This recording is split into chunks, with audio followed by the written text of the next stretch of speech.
শিবুর বাগানে বিভিন্ন ধরনের মোবাইলের চাষ হয়। এই কথা অনেক দূর দূরান্তের পাইকারিরা শুনে তারা শিবুর কাছ থেকে মোবাইল কিনে নিয়ে যেতে লাগলো এবং শিবু ধীরে ধীরে আরো ধনী ব্যক্তিতে পরিণত হলো। কিছুদিন আগের কথা, বকুলতলা নামক একটি গ্রামে শিবু নামে একটি কাঠুরিয়া বসবাস করত। শিবু সারাদিন জঙ্গলে জঙ্গলে কাঠ কেটে বেড়াতো এবং সেই কাঠ সে বাজারে বিক্রি করে যে যৎ সামান্য অর্থ উপার্জন করত তাতেই তার সংসার কোনো রকমে প্রতিপালন হতো। আর যেদিন শিবু কাঠ কাটতে বেরোতো না সেদিন তার খাওয়া জুটতো না। ওগো, তুমি তো আজ কাঠ কাটতে গেলে না, তাহলে আজ রান্না বান্না কি হবে? আজ আমরা কি খেয়ে থাকবো? গিন্নি, আজ আমার শরীরটা খুব খারাপ। আজ আমি জঙ্গলে কাঠ কাটতে যেতে পারবো না। আজ আমার শরীরটা যে ভীষণ খারাপ। আজ আমি একটু রেস্ট নিই, আগামীকাল আমি আবার জঙ্গলে কাঠ কাটতে যাব। সেই কাঠ বিক্রি করে আমি আবার বাজার করে আনবো। কিন্তু আজ আমার শরীরটা যে ভীষণ খারাপ, আমি কোনো মতেই জঙ্গলে কাঠ কাটতে যেতে পারবো না গিন্নি।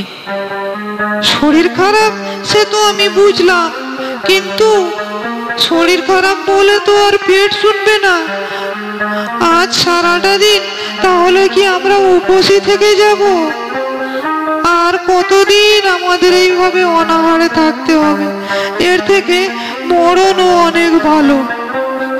গিন্নির এমন কথা শুনে শিবুর মনটা খুবই খারাপ হয়ে গেল। সে বাড়ি থেকে বাইরের দিকে বেরিয়ে এলো। শিবু আপন মনে বলতে লাগলো, ভগবান, আর কতদিন এইভাবে অনাহারে থাকতে হবে? আর কতদিন বা আধ পেটা খেয়ে চলবে? এইভাবে কি আর মানুষের দিন চলে? এর থেকে আত্মহত্যা করাই অনেক ভালো। শিবু আপন মনে এমন ভাবছে, সেই সময় সেইখান দিয়ে একটি সাধু বাবা যাচ্ছিলেন। সাধু বাবা শিবুর মনের কথা বুঝতে পারলেন। তখন তিনি শিবুকে বললেন, ওহে বৎস, তুমি মনে মনে কি চিন্তা করছো? আগে সাধু বাবা, কিছুই নয়, আমি কিছুই ভাবছি না। ওহে বৎস, আমার কাছে কিছু লুকিও না। আমি তোমার মনের সমস্ত কথা জানি। আমার কাছে লুকোবার কোনো দরকার নেই। আগে সাধু বাবা, আপনি যেহেতু আমার মনের কথা জানেন, আপনি অন্তর্যামী, তাহলে আমার সমস্যার একটা সমাধান আপনি বের করে দিন। তা না হলে আমার যে আর দিন চলছে না। এইভাবে অনাহারে আধ পেটা খেয়ে আরো কতদিন চলবে? আপনি এর একটা সমাধান বের করে দিন সাধু বাবা, দয়া করুন, দয়া করুন আমাকে। আচ্ছা ঠিক আছে, তোর এত চিন্তা করার কিচ্ছু নেই। আর এই নে, এই বীজটা বাড়িতে গিয়ে লাগাবি। আর যা গাছ হবে তুই সেই গাছগুলিকে যত্ন নিবি। এ কোনো সাধারণ বীজ নয়। এরপরে সাধু বাবা শিবুর হাতে একটি বীজ দিয়ে সাধু বাবা অদৃশ্য হয়ে গেলেন।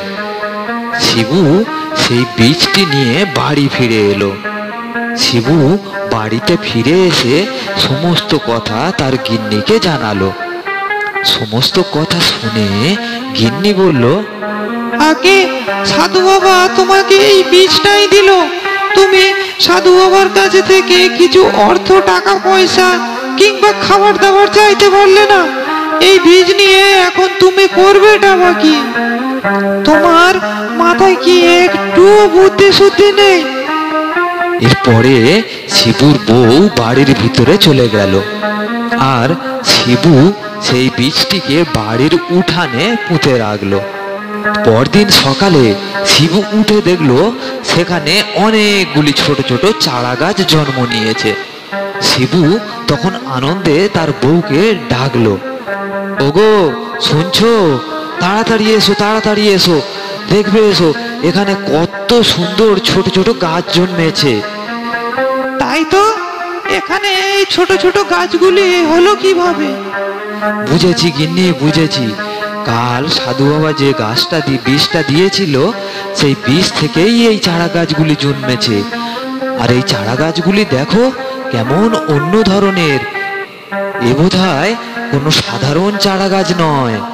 আমি এই চারা গাছগুলিকে বরঞ্চ বাগানে নিয়ে গিয়ে বসাই। শিবু অতি যত্ন সহকারে চারাগুলিকে তুলে নিয়ে বাগানে গিয়ে বসালো। শিবু নিয়মিত গাছগুলিকে পরিচর্যা করে, কারণ সাধু বাবা বলেছিল যে গাছগুলিকে যত্ন নিতে। প্রতিদিন সকালে উঠে সে বাগানে যায় এবং গাছগুলির পরিচর্যা করে। একদিন সকালবেলা শিবু বাগানে গিয়ে দেখলো চারা গাছগুলিতে অনেকগুলো মোবাইল ধরে আছে। শিবু তা দেখে খুবই আনন্দ পেল। শিবু তার বউকে বলল, ওগো, তুমি তাড়াতাড়ি দেখবে এসো, আমাদের বাগানে সেই চারা গাছগুলিতে কত মোবাইল ফোন ধরে আছে। বাগানের চারা গাছগুলিতে অনেক মোবাইল ফোন ধরে আছে দেখে শিবু এবং তার বউ তো খুবই আনন্দিত হলো। শিবুর বাগানে অনেক মোবাইল ফোন খুলেছে শুনে দূর দূরান্ত থেকে অনেক সওদাগরেরা আসতে লাগলো শিবুর কাছ থেকে মোবাইল ফোন কেনার জন্য, এবং তারা চড়া দামে শিবুর কাছ থেকে মোবাইল ফোনগুলো কিনে নিয়ে যেতে লাগলো। শিবুও ফোন বিক্রি করে ধীরে ধীরে আরো ধনীতে পরিণত হতে লাগলো। শিবু ধনী হলেও সে কিন্তু সাধু বাবার কথা একদম ভুললো না। সাধু বাবার দর্শন সে না পেলেও মনে মনে সে সাধু বাবাকে অনেক কৃতজ্ঞতা জানাতো।